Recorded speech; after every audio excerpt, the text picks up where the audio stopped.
Today's movie has Ginger Lynn as you've probably never seen her before, with her clothes on. Welcome to Sick Flicks, where I take a deep dive into the cinematic sewer to help you embrace your inner gore geek. I'm Mike Bracken, aka the Horror Geek, and today we're tackling Gerard Kikowein's weird Poe adaptation, Buried Alive. This one's a real B-movie with an A-list cast that includes multiple Sick Flicks veterans in a movie that probably should be better than it actually is. Everyone had such high hopes for this one that they were planning sequels, but those never came to be because no one watched this one. Beyond that, there was really nowhere to go with this story once the movie is over, and by 1989 we were at the end of the 80s horror boom and everyone was kind of burnt out on these flicks. But can Buried Alive kill enough hapless ladies to earn a coveted 5 barf bag rating? Let's get to the gore and find out. We fade in on this black cat. I guess if you weren't convinced yet this was inspired by Poe's The Black Cat, you probably are now. Ravenscroft? I love that D&D setting.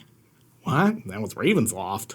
Oh, my bad. I like that this movie isn't wasting any time. Less than a minute in, we've got our first school establishing shot. Inside, we have plenty of sleeping beauties. This one just realized she's late for football practice. While she's getting ready to bail, Roxanne Shante is all like, have a nice day. Man, establishing shots, football practice, and a deep-cut hip-hop joke in under 2 minutes? This movie might be special. Wait a minute, I thought this was Buried Alive, not Switchblade Sisters. And look, it's Ginger Lynn. I know you might not recognize her with all of these clothes, but you'll definitely see her in a shower later. From there, we get another school establishing shot. While Amazon Basics' Isabella Rossellini is skulking about like this is a Tenchu mission, we get to our title. I wonder if they had to pay the Poe estate royalties. Somehow I doubt it. Starring Robert Vaughn. We last saw him in Zombie 5. Karen Witter may not be a name you recognize, but she's got an interesting history. She was a Playmate of the Month back in 1982, spent a few years on One Life to Live, and was married to 2.5 Men creator Chuck Lorre for a few years. And here's Donald Pleasence. We haven't seen him on Sick Flicks since Paganini Horror. Plus, we've got the return of John Carradine. What an embarrassment of riches this movie is. This was Carradine's final film before his passing in 1988, although he was still turning up in movies like Jacko almost a decade after his death thanks to the magic of editing. Oh, look, it's Nia Long. This was her first role. From this to Boys in the Hood. What a career.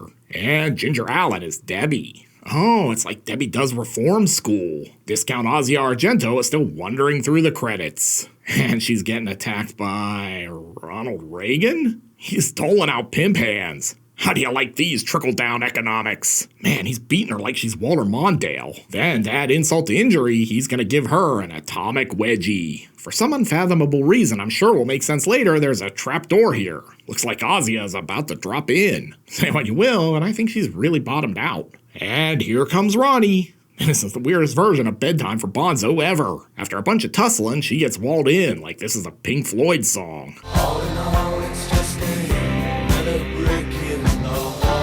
Okay, that was cool, but let's drive over to another movie. Focus. Oh, sweet, it's Debbie Harry on her way to shoot Videodrome.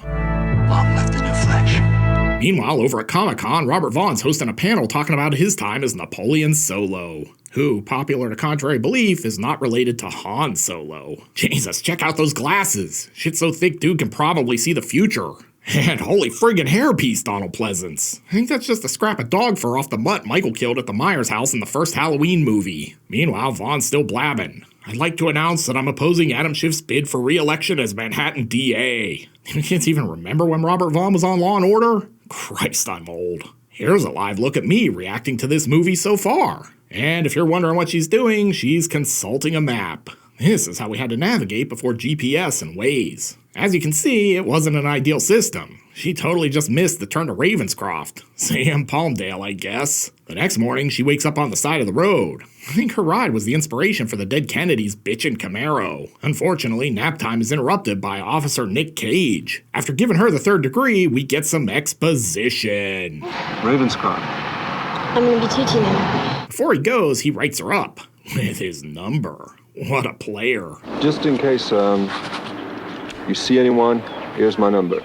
And over here, someone's beating their meat. Hell yeah. No, not like that, you pervs. I mean with a mixer. This looks like my pre-workout meal. I sprinkle in the trend later. Look, I know we're talking about lifting, but I meant a different kind of plate. Then a few of the ladies here are gonna help the new girl blend in. She really doesn't look very pleased to meet her. I also don't think this is what they meant when they said they wanted to have a mixer for the new students. While Battle Royale is raging, Discount Debbie Harry wanders in. One way or another, we gotta put a stop to this violence. She eventually winds up in Robert Vaughn's version of the Oval Office. Why does he have a photo of David Lynch on the wall? Oh god, he not only has David Lynch, he has a portrait of Vincent Price and Witchfinder General too. All of this is interrupted by a phone call. It's just the director asking if we could get this movie rolling. And what better way to get it rolling than with another establishing shot? I'm not sure what this is, but we've definitely established it. So, did I ever tell you about that time I was in Zombie 5? That Claudio Fragasso, what a character. After some more jibber jabber, it looks like Robert Vaughn is gonna make his move. He's old enough to be her dad's older friend. That night, in her room, it looks like Janet's getting flashed. Hell yeah. No, I mean her lamp needs a new light bulb. God, this movie's off to such a slow start, even the cat's dozing off. Later that night, Janet heads out to explore. You could say she's hitting the bricks. And of course, when Donald Pleasence shows up, there's nothing there. Oh, this? It's just where Robert Vaughn keeps his stash of Penthouse magazines. Back in her room, we've got more flashing lights. I think this place might need an electrician. The next morning, we get some stock footage ants. Judging by the fact they're in a colony, I think it's safe to say these are not independents. They do look pretty European, though. Maybe they're from France. I wonder if these guys will be important later. I mean, the anticipation is killing me. And then there's Kermit here. He's feeling pretty froggy. Better catch it quick before it hops away. That night at dinner, Donald Pleasence looks like the dude who just stealthily ripped one. Later, there's a shocking development in the kitchen. Man, I haven't seen scalping like this since Custer's Last Stand. But you know what they say, hair today, gone tomorrow. The next day, Officer Ken is back. I'm not gonna lie, it's weird seeing Arnold Vosloo with hair. Anyway, he's gonna shoot a shot with Janet. You want to have coffee sometime? From there, we're on the move again. So here's another establishing shot. Janet's lounging around with these ants who are clearly skipping class. I guess you could call them true ants. I may outdo Tix for the number of bug puns in a video here. Anyway, things then get weird. Someone wants to lend Janet a hand. After tumbling like she's in a Culture Club song, she finds herself down here in Ronald Reagan's underground lair. I bet this is like some National Treasure shit. Secret passages under the White House and all that. Eventually, she finds Fortunato's final resting place. Oh yeah, that girl from earlier is looking great. Except, she's still back above ground. I don't want to alarm anyone, but Janet might be crazy. Inside, Donald Pleasence is handling the mail. What? They released Michael Myers? What were they thinking? We then jump to the next scene, which is being filmed in lip vision. I'm getting New York Ripper flashbacks, and not in a good way. I'd also like to point out that Robert Vaughn's ascot game in this movie is off the charts. I gotta be honest though, I wasn't sure if this was an ascot or a scarf, so I ran a poll. In the end, it was a tie. Anyway, all this jibber jabber so Janet can reveal she has daddy issues. I, for one, am stunned by this development. Vaughn clearly sees this as an opportunity. Let me help you, Janet. I'm old enough to be your dad. Too bad he gets shut down. I'm sorry, I think it's getting a little late. Yes, he's gonna be living up to that Napoleon solo name tonight, if you catch my drift. Where's my Jergens? The next day, the entire cast meets up and sets out in search of a more interesting movie. Let's hope they find one. See, we already found a new character. This is a goddamn nightmare. I concur. Things might be about to pick up, though, because we've got Ginger Lynn in the shower room. I mean, it's no Linnea Quigley, but I'll take anything at this point. While the girls are getting all soapy, Janet's locked herself in the bathroom again. Figuring out how doors work is hard. And don't look now, but there are ants in the toilet. I guess this could make them piss ants. By God, they're breaking out of the toilet. This is pure antarchy. Man, I could do this all day. Later that night, the girls take a field trip to the basement. They're probably just looking for Robert Vaughn's secret stash of ascots. Nia Long splits off on her own like it's an I'll Be Sure song, but unfortunately for her, she's gotta hit the bricks. Literally. She digs around in the rubble, but all she finds is this knife. It's a real bait and switch blade. Meanwhile, the rest of the girls have opened up an impromptu disco. If this song sounds familiar, it's because it was previously used in Ninja 3, The Domination. While they're busy dancing the night away, the new girl is about to get a civics lesson from Ronald Reagan. Come on, Nancy, stop being a drag. Eventually, he starts walling her in too. You could say she's in mortar danger. I don't really know if there will be enough concrete evidence to convict him if they ever find the body. Upstairs, Janet's busy looking for Donald Pleasence, but he's busy dropping the kids off at the pool. After he's done making the fudge, he tells him about the hallucinations. He's got a super helpful response. Who's to say they aren't there? There are many different levels of existence. I'm gonna need a ruling from Lance Henriksen on this. Lance? That's the stupidest fucking thing I ever heard. You are very sensitive, young woman. Wait a minute, is Pleasence shooting his shot with her too? Janet is an old man magnet. Back in Robert Vaughn's office, he's now added a beautiful oil painting of Larry David. Just has exquisite taste in art. Vaughn, meanwhile, is busy at the Resolute desk. Damn it, how can we stop Khrushchev from putting those missiles in Cuba? Then he makes his move for Jan. Again. Look, you're no Marilyn Monroe, but I can make it work. Later, Janet is really confused about what's going on here, but Nia Long is like, let me take a stab at it. I found this in the basement the other night. And so far, there are way more shots of a black cat in this movie than there were in Luigi Cozzi's The Black Cat. Anyway, Janet's basically found herself in Dr. Frankenfurter's dungeon. Then she finds this weird room. Probably his lab where he made Rocky. Look at all these rubber walls. I've heard of Pat in your movie, but this seems ridiculous. Eventually, she investigates her way right into this jump scare. This is pretty Donald Unpleasance, if you ask me. Janet breaks free and flees into what looks like a women in prison movie. But it turns out she's not the only thing in prison down here.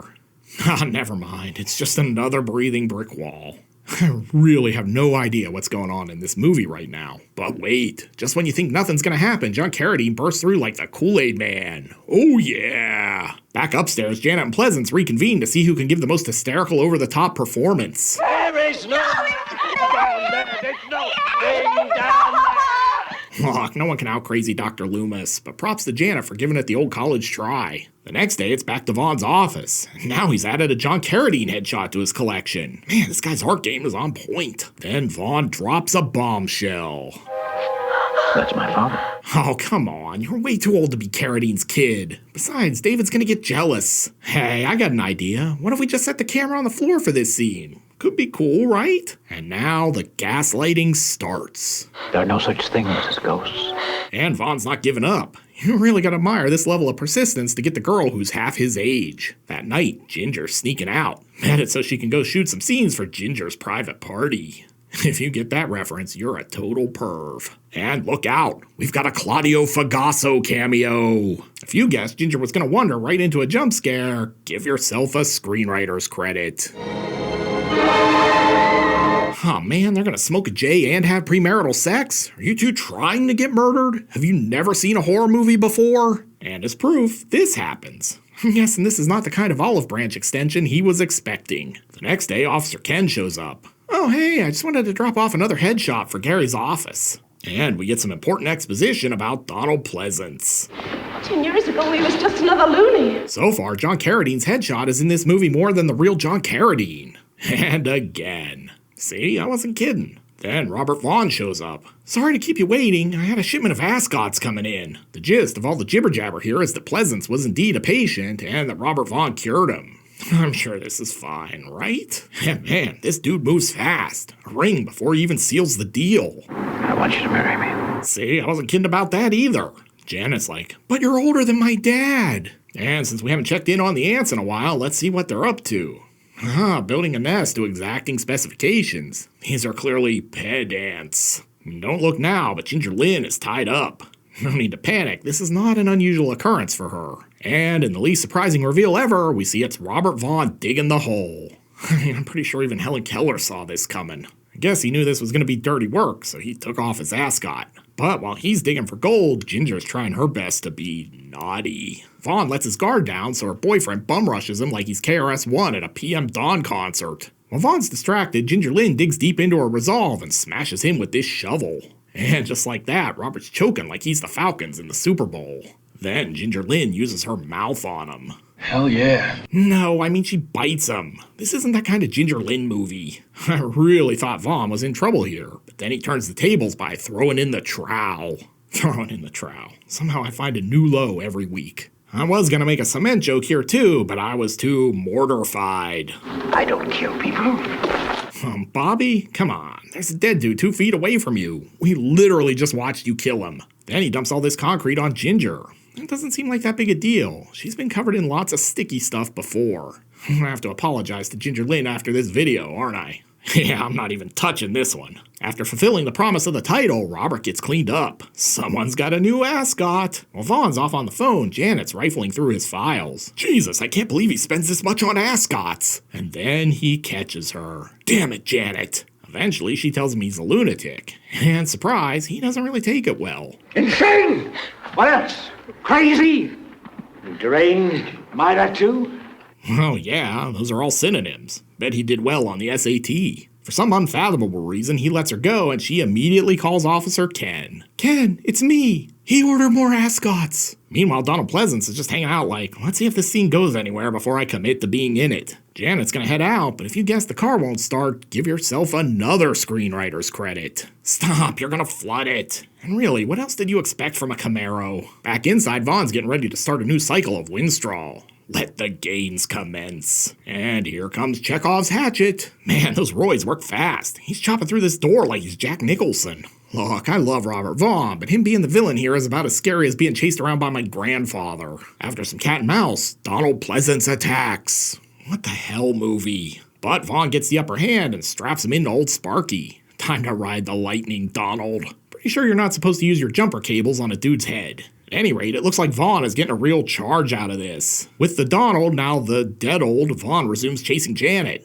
Oh man, and an ascot chasing around a chick young enough to be his granddaughter. Why does this feel like just another night at the Playboy Mansion circa 1998? Hey, here's Ginger Lynn. She's looking a little stiff. And those ants are causing trouble. That's because they're miscreants. And then Vaughn catches her. Just take your Winstraw like a big girl. It'll put hair on your chest. When she comes to, she's feeling pretty blocked up.